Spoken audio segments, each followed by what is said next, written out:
Yeah, tonight's the NBA draft. It's 2 rounds, 60 picks all overall. There's a large feeling amongst NBA people that this is one of the deeper drafts that we have ever seen. Now, what that means per se, we're not really sure. Wait, before you continue, really? One of the deepest drafts ever?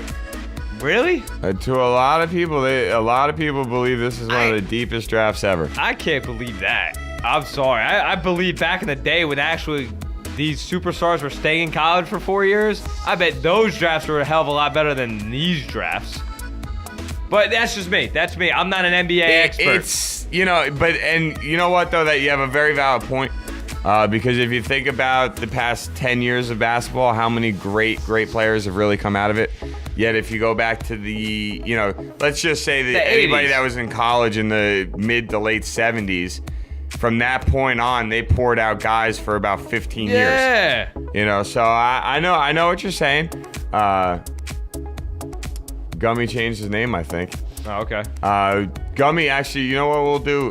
Joe, do me a favor. Write our email addresses in there, and we can chat things up with Gummy, see what he's interested in. Gummy, my apologies. We're running out of time. We got about a half hour left, so if we don't get into this, we're not going to get everything done that we wanted to do today, so I apologize. But anyway, so, that's actually a good point, Joe. I can't argue with you on that one, but a lot of experts do believe that this is one of the deepest drafts that we've seen in a long time. But I learned an interesting stat last night, or a fact about the draft. Since the draft lottery started in '85, where they did the balls and the little thing and they bounced all over the place and so on and so forth. Since the draft lottery started in 1985, only 2 number 1 picks have won championships with the actual team that drafted them. Really? Can you guess the 2 guys? No. Both played for one team. Same team drafted both guys. Oh. San Antonio Spurs. David Robinson and Tim Duncan. Cool. I actually found that a little hard to believe. I did. Only 2 guys that have been drafted number 1 overall have won championships with the team that drafted them, both being the Spurs, David Robinson and Tim Duncan. The top 10 players, now, like I said, I don't know too much about this. I know when I watched these kids, I thought they were pretty good. But, to me, see, did Pixel get that out before I said it? Nah. Well, he might have, maybe. Pixel, be honest. Don't lie to anybody. Did you write Spurs before I said it?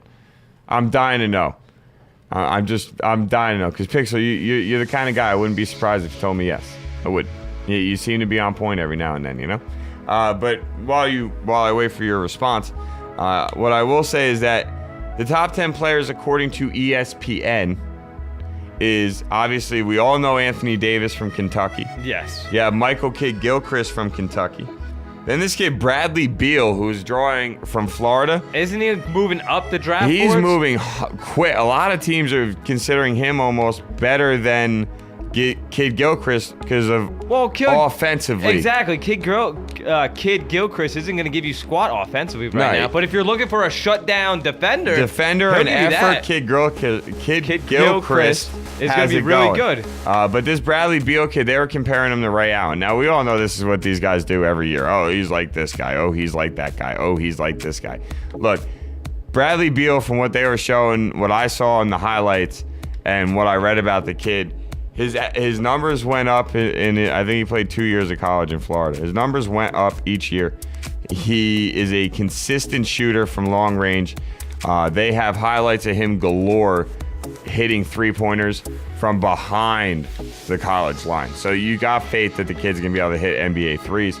But Bradley Beal's a name to watch out for. My favorite player out of this entire draft, the guy I think has the most upside, is Thomas Robinson from Kansas.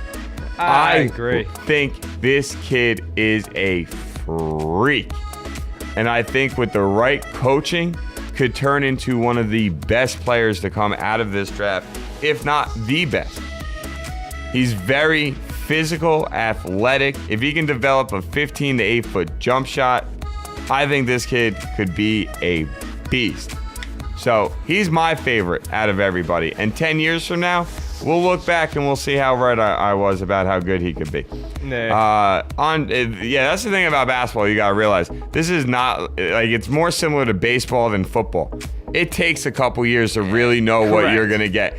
Only once every 6-7 years does a guy come out and you can look at him and say you're a future Hall. LeBron James, people knew when he came into the league he was going to be a future what Hall he of was Famer. going to be. Well, and especially like the big guys. The big guys are a little weird too, especially when they're young, because this first year they could suck, and then over the summer they might put 20 pounds of muscle on, and their body's a little different. Look at Joakim Noah, scrawny twig when he came into the NBA. So, I didn't think the kid was going to make it. Somebody everybody needs to watch out for, I think, is Drummond from Connecticut.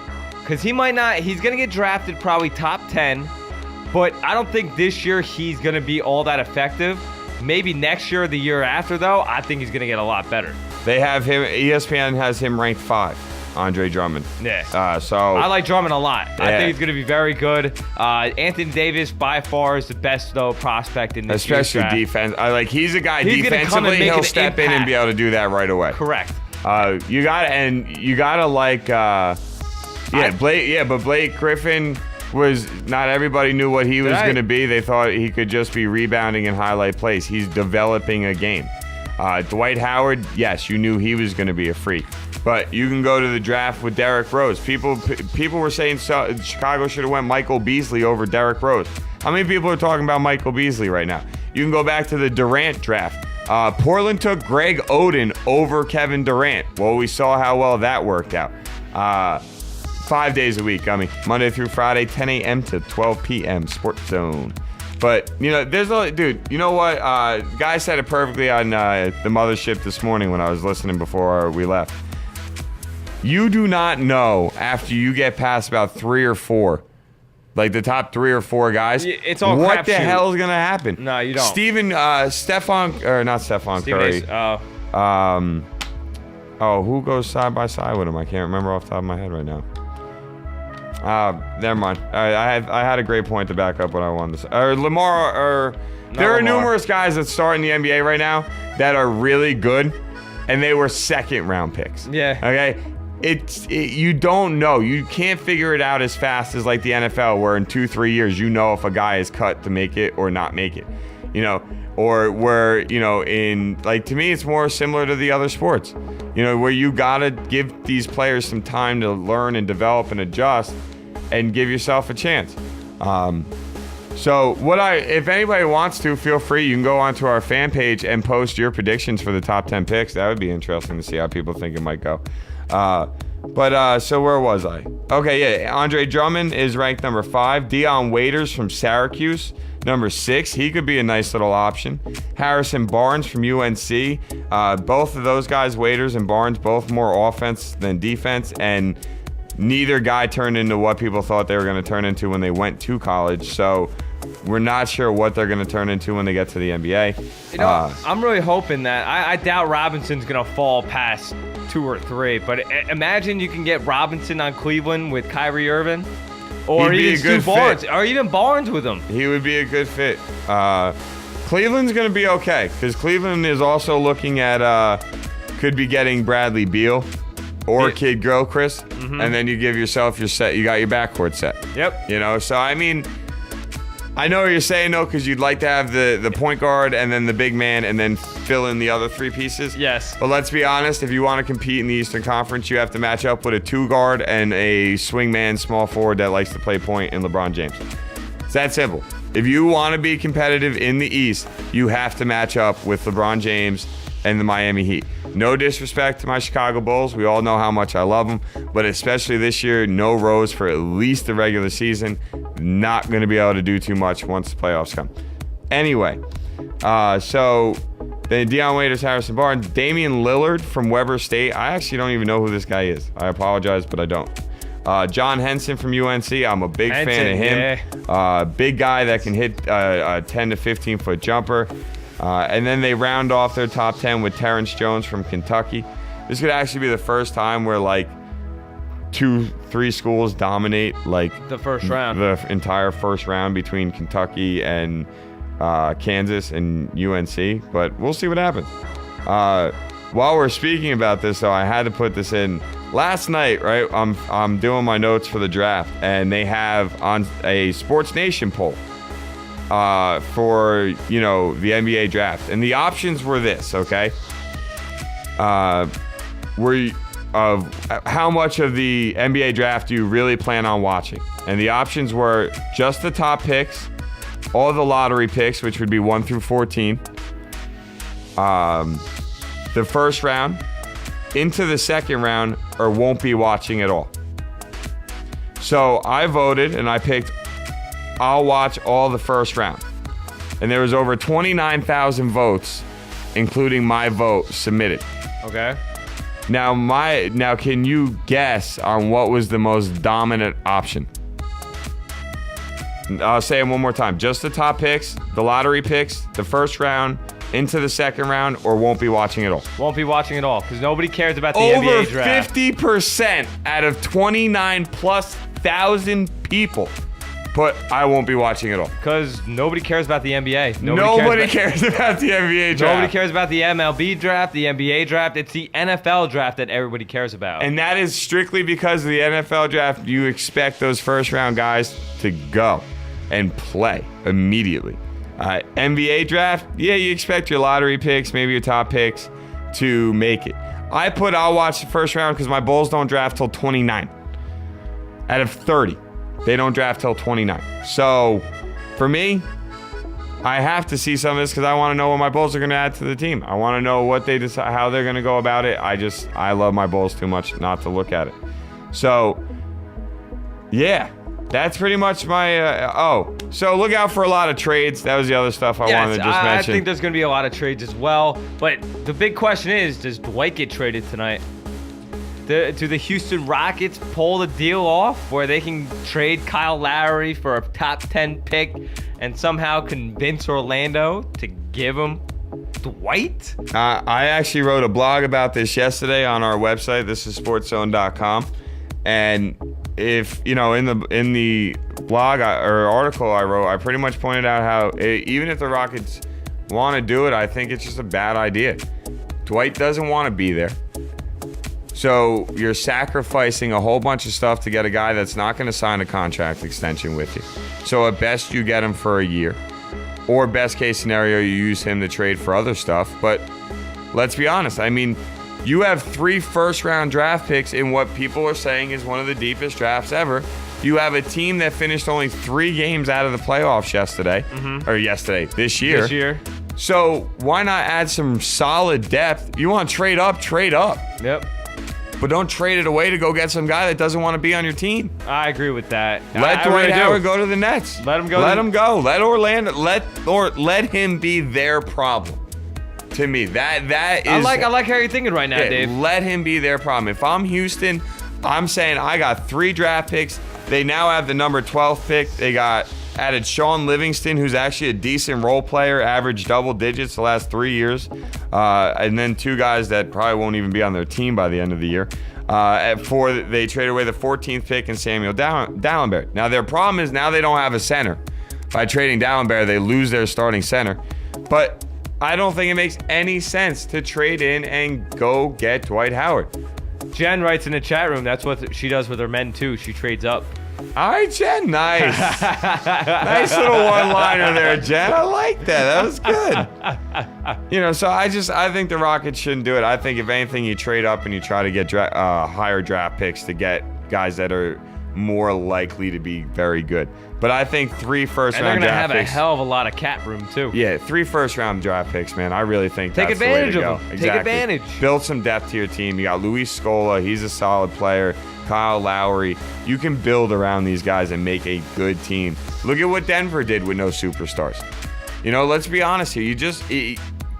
Now, are you going to win a title? Probably not. No, not yet, but you're getting there. 3 first-round draft picks. Maybe you get lucky. One of them turns into a superstar. Maybe you get lucky like how OKC did with Russell Westbrook. You find somebody. Yeah, or Serge Ibaka or James Harden. They drafted these guys. You don't know what they were going to turn into. But they turned into really good players for him. Speaking of James Harden, I heard a rumor. OKC might be trading James Harden for the 2nd pick overall in the draft. We'll see what happens. They want to maybe put him out in Washington with John Wall. I heard that too. You know what? You got that. The Lakers are also possibly looking to trade Gasol for a player and a pick. The Bobcats are looking to trade. Oh, Charlotte has the number 2 pick, not Washington. Charlotte. Sorry. Kemba Walker and James Harden would get paired together. And that actually gives me my perfect little segue real quick before we end our draft talk because we're running out of time real quick. Sorry. Don't be. It was funny. So, we were talking, we just mentioned the Charlotte Bobcats have the number 2 pick.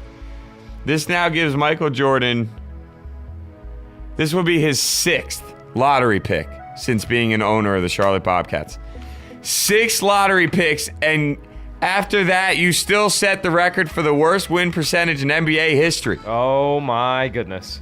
Dude, learn how to draft, okay? I know things are no guarantees, but this is his lottery picks in order dating back from his first one up to the pick he made last year. Let's hear him. His first lottery pick, Kwame Brown. Sucks. Anybody? No, Kwame. I'm hearing crickets when it comes down to knowing who Kwame Brown is. Oh, I know who he is, but... Yeah, but not many people do. That's pretty much the point I'm trying to make. You suck. Adam Morrison. I've heard He of him, was Gonzaga, really good in Gonzaga. but not good in the NBA. Hasn't done a damn thing in the NBA. All he does is rock a really thick, dark beard. Mustache, I thought. Or mustache, thank you, yes. Brandon Wright. Oh, I heard of him, too. I've heard of him. Not bad. Not bad, He's but... okay. DJ Augustine. He was good from Texas, right? He was a point guard from Texas. He actually his stats have gotten better the last 2 years in a row while being on Charlotte. Maybe not a bad move. And Kemba Walker, who pretty much did jack last year. I love Kemba Walker. I think it's going to take him a couple years, though, to be good in the NBA. I didn't think he was going to come in and be a freaking all-star. The Pixel writes in the chat room, he's like, Bobcats are on the come up. I can't even type that without laughing. Look, Charlotte's it, dude. All I did hear that Jordan has literally locked himself in a room for the past 2 weeks with nothing but game film of all the players in the lottery. I don't know if that's going to help or hurt him. I just hope Michael Jordan can move on because, God, he is just playing terrible. Go hire Larry Bird. Have Larry Bird teach you how to build a team. He can't, man. He quit Indiana because of health reasons. Is that why? I didn't even look into it. I just saw, Bird leaving He's getting shoulder surgery and some other health reasons. Oh, okay, cool. Not cool, but, at least now I know why he actually left. So, all right, well, you know what? That wraps up our NBA draft talk, unless you got something else you want to drop in there, Joe. Nope.